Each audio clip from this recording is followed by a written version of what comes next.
De vuelta. Esta tercera parte sobre el Mediterráneo la voy a dedicar a hacer un panorama general sobre un concepto que el gran historiador de la economía del Mediterráneo, Roberto López, ya citado, denomina el mundo de los horizontes abiertos. Precisamente durante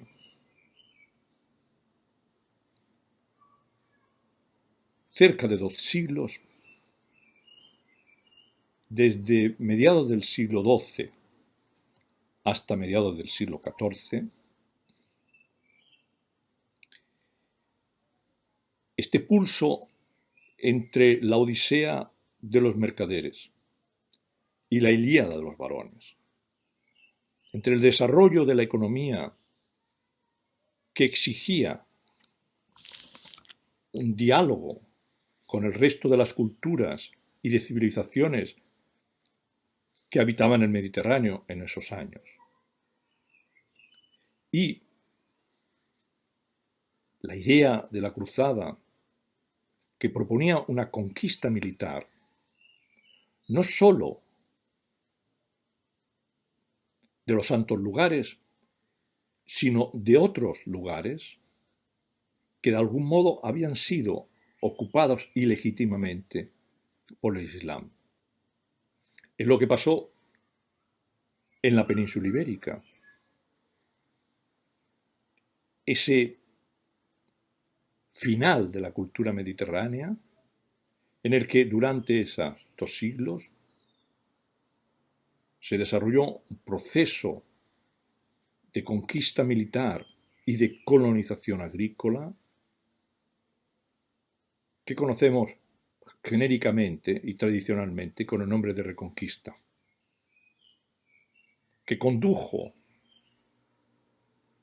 por ejemplo, en la parte oriental de la península, a que las tropas del rey Jaime I, al Jaume I, el Conqueridor, precisamente el conquistador,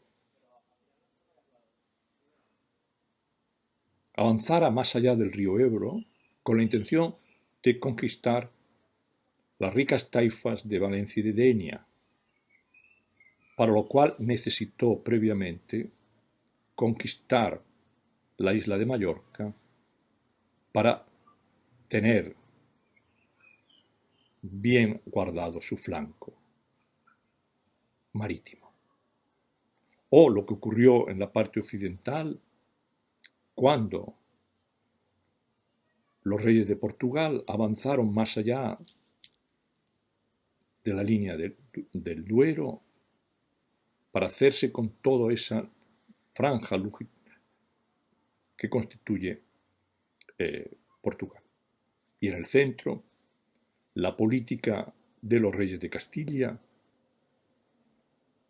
que al unirse con los reyes de León y al absorber otras realidades políticas de esa geografía, consiguieron conducir también las tropas del Duero medio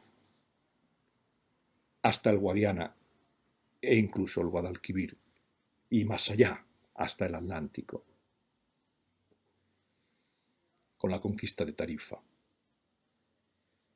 Es un proceso que observamos en otros lugares, de conflictos territoriales, de conflictos fronterizos, de creación de tierras de frontera, que está vinculado a ese pulso en una época donde lo crucial era para el Mediterráneo poder desarrollar los principios que marcaban la economía, la sociedad y la cultura de los horizontes abiertos. Tuvieron que luchar en paralelo con este conflicto religioso en la forma pero territorial en el contenido. Y de igual manera tuvieron que lidiar con otro conflicto más áspero incluso, también más larvado, un conflicto por el dominio ideológico del mundo, que durante también estos 2 siglos enfrentó, de un lado, a los partidarios de que la hegemonía espiritual y política de la cristiandad estuviera en la figura del Papa, y los partidarios de que esa hegemonía la tuvieran los emperadores. Es el sacerdocium, el papado, y el imperium, el imperio. Es un conflicto, durante esos 2 siglos apenas, que ha hecho posible que un historiador británico importante, porque es autor de un gran libro sobre el Mediterráneo también, escribiera otro libro, también importante, hablando de la guerra de los 200 años, que es esta guerra entre partidarios del Papa y partidarios del Imperio, que en Italia recibieron el nombre de las 2 familias que los apoyaban: los güelfos, en el caso de los partidarios del Papa; los gibelinos, en el caso de los partidarios del emperador. Fue un conflicto lleno de zancadillas, de trucos, una especie de guerra fría que se calentaba en momentos muy puntuales, donde intervenían todas las monarquías y todas las repúblicas que tenían su asiento en el Mediterráneo. La arena de combate principalmente eran las ciudades italianas, no cabe duda, pero también algunas cancillerías. La Corona de Aragón, sin ir más lejos, y sobre todo la ciudad de Barcelona, estuvo sometida siempre a este conflicto, porque muchísimos de sus reyes de este periodo pasaron de ser fervorosos güelfos a fieros gibelinos y viceversa. Cambiaban de postura en función de intereses muy concretos y el propio posicionamiento tanto del Papa como del emperador. Es un telón de fondo que explica la doctrina política, puesto los grandes escritores de la época, empezando por Dante, que aparte de ser el gran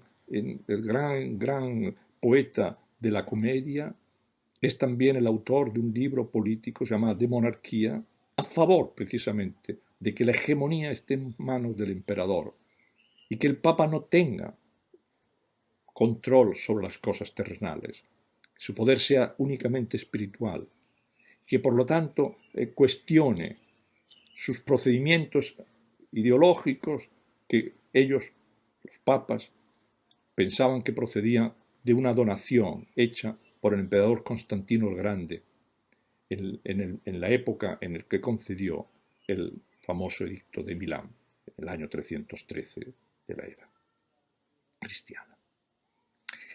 Es un conflicto enredado también en confusiones sobre la peculiaridad doctrinal de unos y de otros, que permitió una iconografía claramente güelfa o claramente gibelina, que condujo a grandes artistas a optar por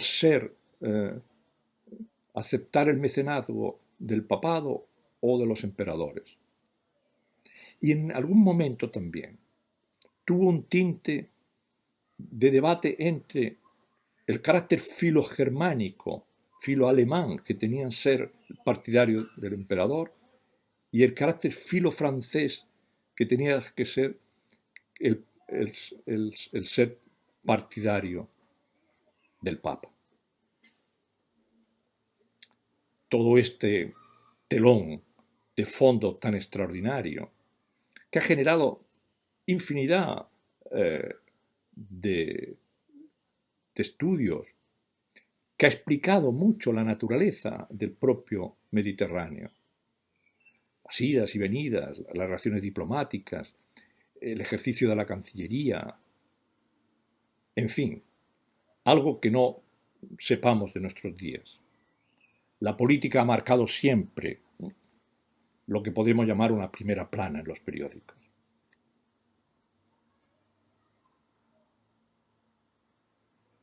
Pero detrás de ello, detrás de esa historia, se movía otra que es visible, perdón, que es menos visible, que es silenciosa, rodeada de gasas,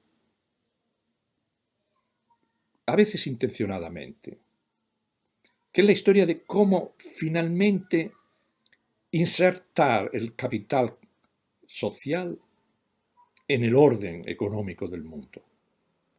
Cómo convertir el capital en un sistema económico, en el capitalismo.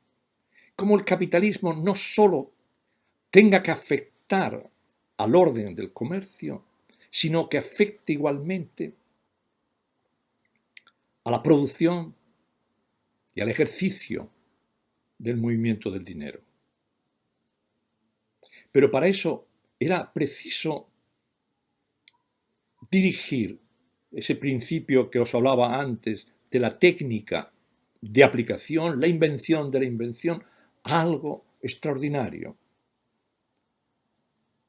en dos planos. Primero, la conciencia de que Europa no tiene materias primas propias importantes, que las materias primas básicas de todo ese desarrollo económico están fuera. De ahí los horizontes abiertos. De ahí la necesidad de ir para importar la materia prima, a cambio de lo cual solo podían conseguirlo mediante la entrega de materias manufacturadas.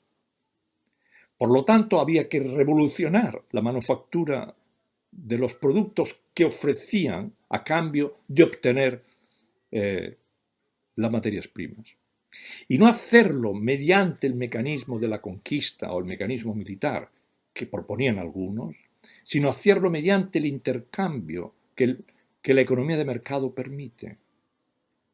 Es una historia difícil, pero afortunadamente muy bien estudiada, debido a que desde los años 60 en adelante nos han interesado enormemente las interconexiones que hay entre los pueblos en ese mecanismo que genera la economía de mercado. Traer las grandes materias de Oriente, desde las especias a la seda, desde el algodón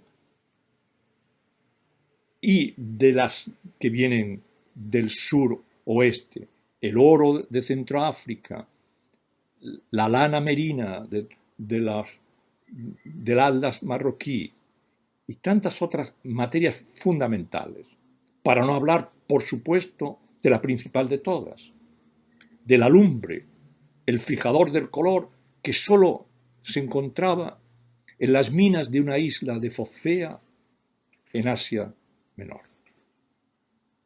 Bien, todas esas materias tenían que engrosar el orden internacional del dinero y hacerlo para cambiar, mejorando la manufactura, especialmente de aquellos productos que eran fácilmente exportables. La industria textil dio un salto extraordinario en las zonas donde se desarrolló, en Flandes especialmente, con lana inglesa o lana castellana, y ahí tenemos ya una razón de enfrentamiento entre dos productores. Pero en todo caso, era un problema básicamente económico. Y sobre esa economía, la sociedad de esos dos siglos, de mediados del siglo XII a mediados del siglo XIV, pensó cómo resolver estos dos problemas que tiene. Uno, que carecía de oro, provocando un lento retorno del oro a Occidente, que conduce a la acuñación de monedas estables en oro en las tres grandes ciudades que regirán la economía mundial: el Ducado veneciano, el Ionino de Génova, el Florín de Florencia.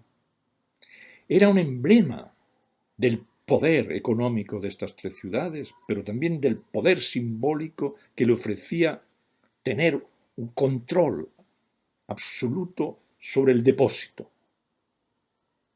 Pero era necesario más dinero que depósito. Había que especular, había que idear la manera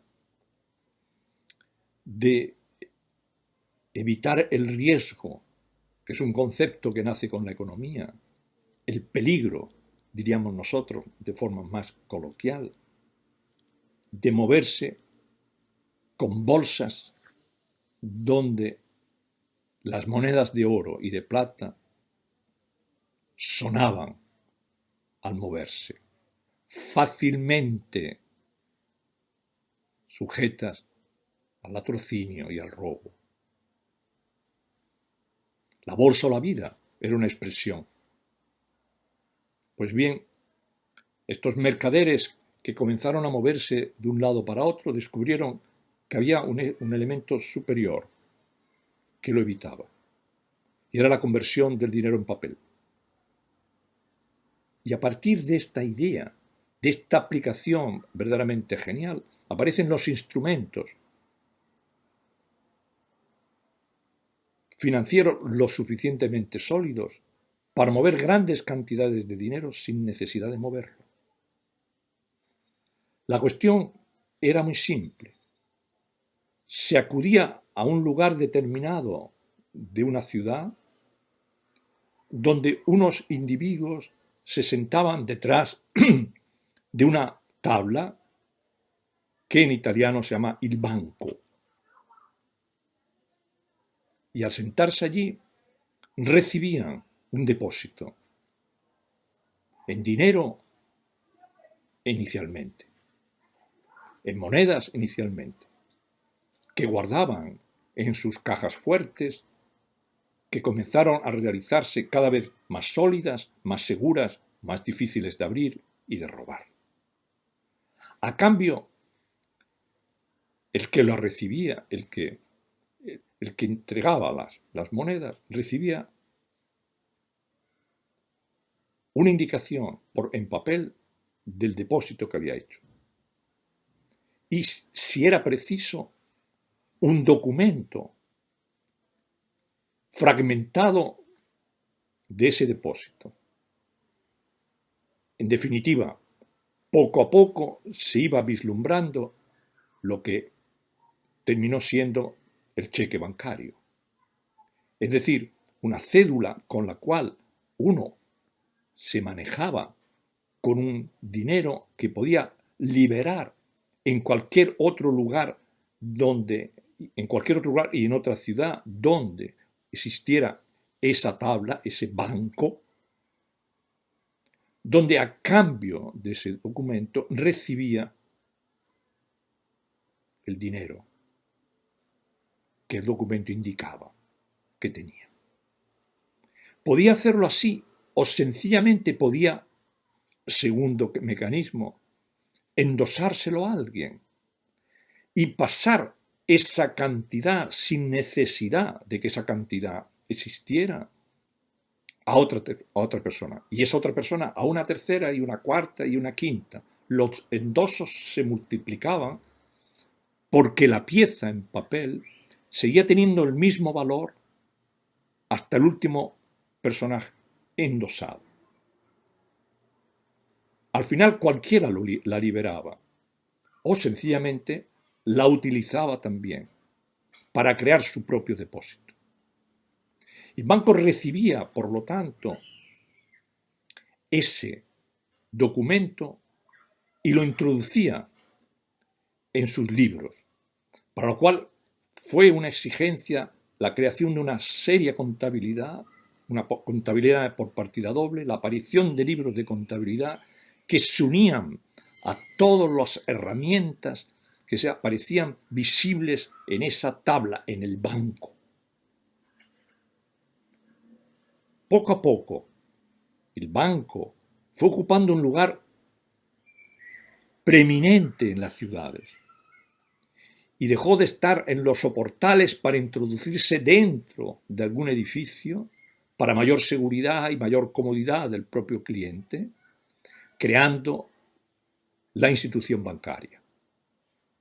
La economía de los horizontes abiertos había hecho posible una herramienta económica prodigiosa, las estructuras financieras que han llegado casi intactas hasta nuestros días, una realidad y una capacidad inventiva extraordinaria que permitió que la Europa occidental, el Mediterráneo occidental, especialmente Italia y la península ibérica, fuera una bomba aspirante de riqueza procedente de los países que tenían grandes materias primas. A cambio, le ofrecían materias manufacturadas de todo tipo. Porque gracias a grandes inversiones empezaron a transformarse todo tipo de industrias. La forja, la metalurgia del hierro, cambió de forma radical y era un mecanismo de exportación, las armas, espadas, lanzas, flechas, que se hacían en Europa, más sólidas, más consistentes y a gusto del comprador. No, el estilo cambiaba, eran magníficas, excepcionales, han llegado extraordinariamente hasta nuestros días en las colecciones donde hay muchas de ellas, como la Wallace Collection en Londres. La forja también, además, ayudó a un cambio en la minería. Empezaron a profundizar en lugares que los romanos no habían podido hacer, ni siquiera los carolingios, y por lo tanto empezaron a encontrar vetas que no habían sido explotadas, gracias a que se aireó mejor los túneles que llevaban a ellas. Eso fue una aplicación revolucionaria que exigió unas grandes inversiones que no se hacían con dinero contante y sonante, se hacían con dinero contable. El capitalismo había dejado de ser un capitalismo comercial para convertirse en un capitalismo empresarial o un capitalismo industrial, un capitalismo financiero. Todos los elementos que caracterizarán el gran desarrollo económico de la Europa moderna se figuran en estos 200 años. Y por lo tanto, la sociedad tiene que responder, y especialmente la cultura, a esa realidad. La novela se hizo eco de inmediato. Unas para criticarlo, como el Roman Courtois, que no le gustaba mucho esta aceleración de la sociedad. Otros para valorarlo, para pensar que gracias a este gran desarrollo de la economía, a la riqueza que traía consigo ser una zona de primer mundo, de bomba aspirante, se había alcanzado lo que los autores franceses llamamos la bonheur, la felicidad. Y eso dio lugar a una novela prodigiosa, el bestseller de la Edad Media, que es el Roman de la Rose, escrito en dos momentos. Uno por Guillaume de Lorris, donde plantea el problema: ¿dónde está la rosa en el jardín? Todo es una metáfora, se carga de alegorías muy complicadas para una sociedad realmente sofisticada. Sofisticada gracias a la riqueza que se va acumulando. Su continuador, unos años después, Jean de Meun, lo que hace es establecer los peligros de esta sociedad y al mismo tiempo de enaltecerla, criticarla. Porque de la ambición por la riqueza aparece la codicia. De la necesidad de crecimiento económico aparece el despilfarro. Del mal control del uso del dinero como capital aparece la corrupción. Y cuando eso se infiltra en el orden social o en el orden político, aparecen sociedades corrompidas o estructuras políticas corrompidas, personajes vendidos fácilmente por el recurso del dinero. La literatura responde y denuncia a esta realidad. Roman de la Rose por eso se convirtió en un gran éxito, en un bestseller, como os decía, porque explicaba claramente los límites que tiene que tener una sociedad que se está enriqueciendo tan rápidamente. tan rápidamente.